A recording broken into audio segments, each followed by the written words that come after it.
Hi, I'm Vincent Buys, your 42nd District State Representative. We've wrapped up with the 5th week of session here in Olympia. Bills are moving out of committee and onto the House floor. This week, we had some floor action and passed out several bills that will now be considered in the Senate. We're about a quarter of the way done with our 105-day session, and we still have much to accomplish. In the House Agriculture and Natural Resources Committee, where I'm the ranking member, most of the bills referred to the committee have received a hearing, and we finished many of those hearings this week. These bills now await consideration on the House floor. A few of my bills received hearings in that committee last week, including my bill addressing Linden's ability to get water rights credit for cow water, and my legislation that would allow local raspberry farmers who switched to water-conserving irrigation methods in the mid-1980s to transfer their water savings to other fields without losing valuable water rights. My bill to end revenge porn also received a hearing Friday.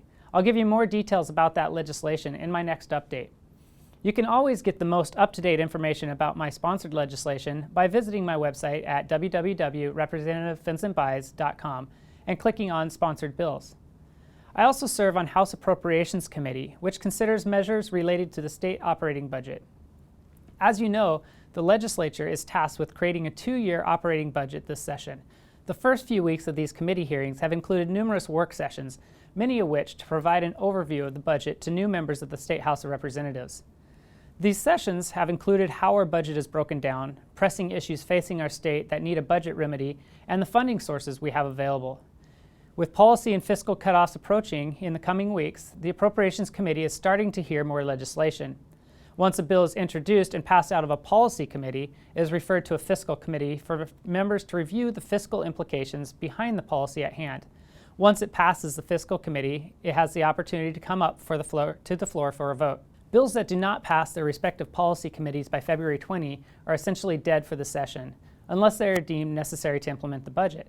Similarly, bills that do not pass their respective fiscal committees by February 27 are dead as well, though no bill is ever truly dead.